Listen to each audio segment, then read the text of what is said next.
नमस्कार विद्यार्थियों। आज के अपने इस अंक में मैं आपके लिए लेकर आया हूँ कुछ विकिरणों की खोज से संबंधित कुछ परिघटनाएं और उनके खोज के विषय में संक्षिप्त जानकारी के साथ रदरफोर्ड के प्रकीर्णन प्रयोग, उससे प्राप्त अवलोकन, निकाले गए निष्कर्ष और इन सभी के आधार पर दिए गए रदरफोर्ड के परमाणु मॉडल को तथा रदरफोर्ड के परमाणु मॉडल के दोषों को। तो मुख्यतः हम अपने इस अंक में बात करने जा रहे हैं रदरफोर्ड के परमाणु मॉडल की। तो उसके इर्द गिर्द प्रकीर्णन प्रयोग, अवलोकन, निष्कर्ष, परमाणु का मॉडल और साथ में हम रदरफोर्ड के परमाणु मॉडल के दोषों पर भी चर्चा करेंगे। तो चलिए समय न गंवाते हुए अपने अंक को प्रारंभ करते हैं और देखते हैं रदरफोर्ड के द्वारा किए गए कार्यों को परमाणु मॉडल और परमाणु पर। 19वीं सदी के दूसरे अर्धांश में विभिन्न प्रकार की किरणों की खोज हुई। विल्हेम रॉन्टजेन 1845 से 1923 ने सन 1895 में दर्शाया कि कैथोड किरणों नली में उपस्थित पदार्थ से टकराने पर इलेक्ट्रॉन ऐसी किरणें उत्पन्न करते हैं जो कैथोड किरण नली के बाहर रखे प्रतिदीप्त पदार्थ में प्रतिदीप्ति उत्पन्न कर सकते हैं।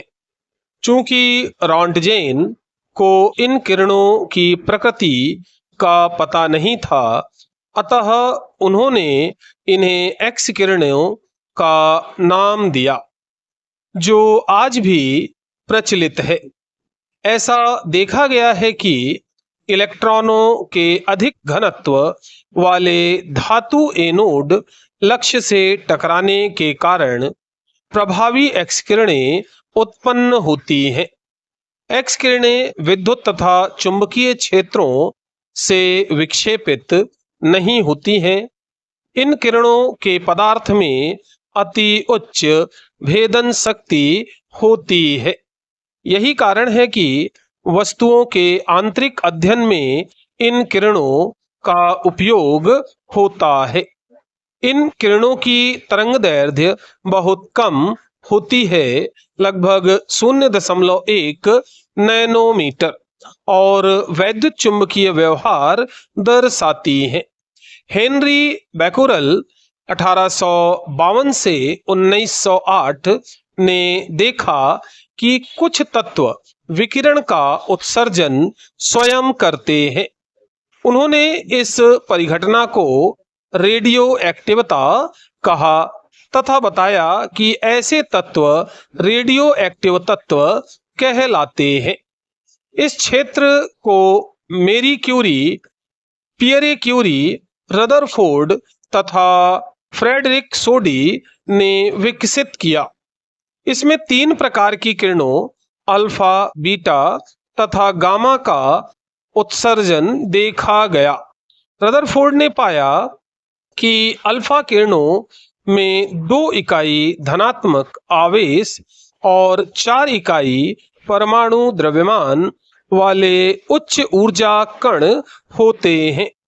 उन्होंने यह निष्कर्ष निकाला कि अल्फा कण हीलियम नाभिक होते हैं, क्योंकि 2 इलेक्ट्रॉनों के साथ मिलकर अल्फा कण हीलियम गैस प्रदान करते हैं।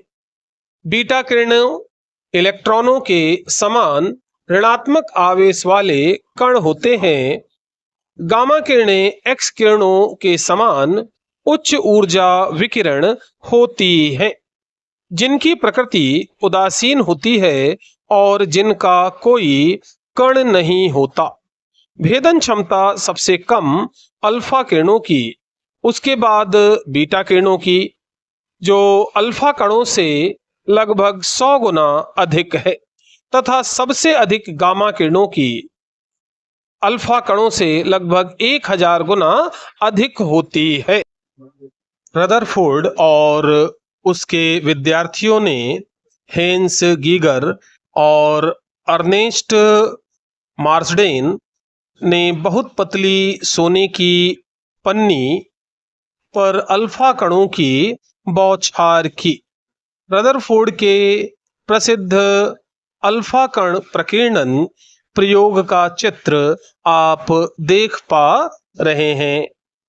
सोने की पतली पन्नी की मोटाई लगभग 100 नैनोमीटर थी की ओर लक्ष्य करके एक रेडियो एक्टिव स्रोत से उच्च ऊर्जा वाले अल्फा कणों को भेजा गया।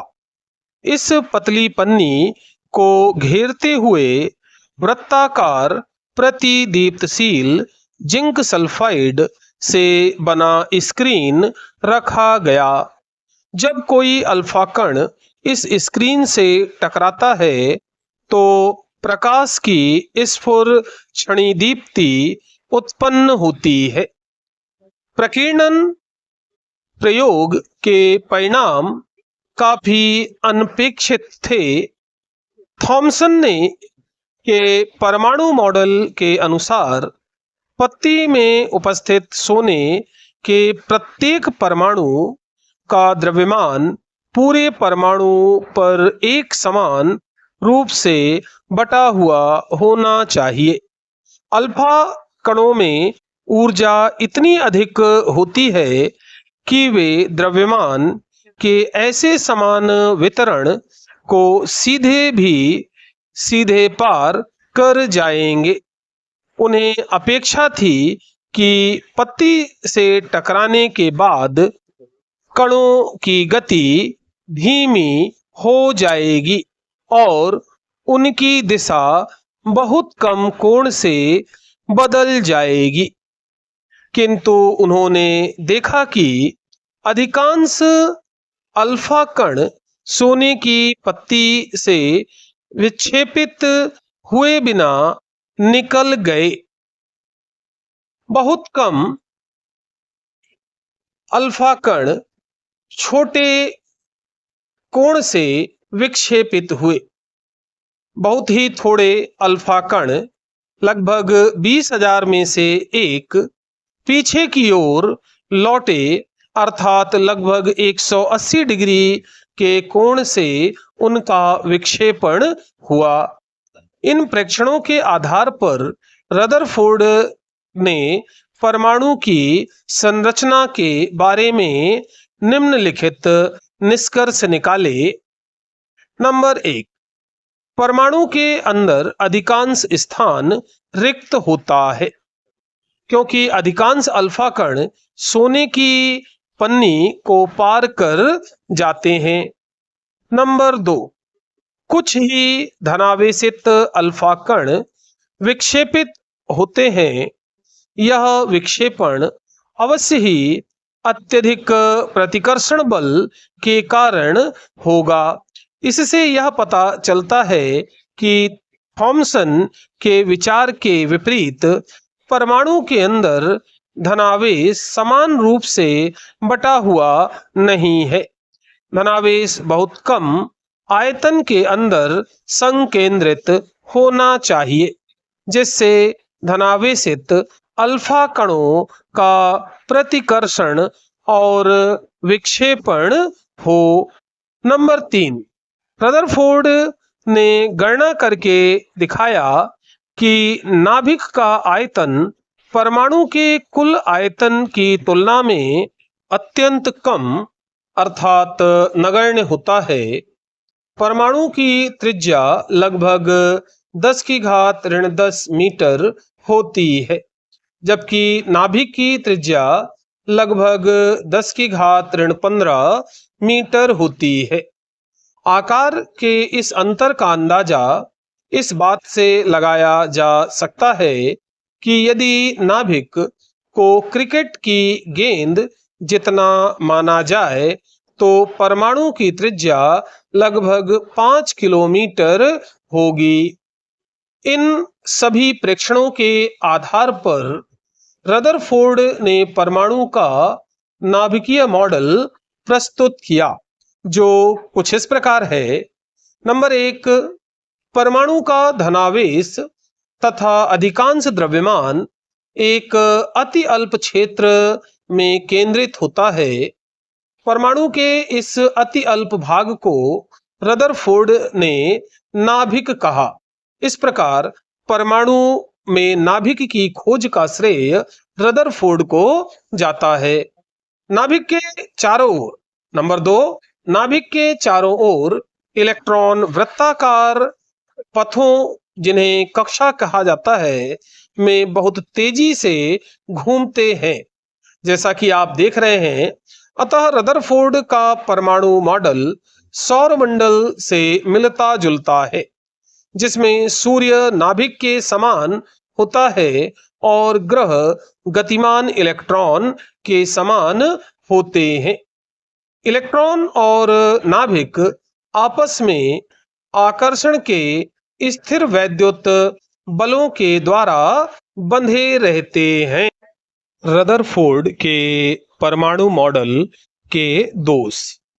जैसा कि आप जान चुके हैं, रदरफोर्ड का नाभिकीय मॉडल सौरमंडल का एक छोटा रूप था, जिसमें नाभिक को भारी सूर्य की तरह और इलेक्ट्रॉनों को हल्के ग्रहों की तरह सोचा गया था। जब सौरमंडल पर चिरसम्मत यांत्रिकी को लागू किया जाता है, तो पता चलता है कि ग्रह सूर्य के चारों ओर निश्चित कक्षाओं में घूमते हैं। ग्रहों के बीच गुरुत्वाकर्षण बल को G गुणित m1 m2 बटे r स्क्वायर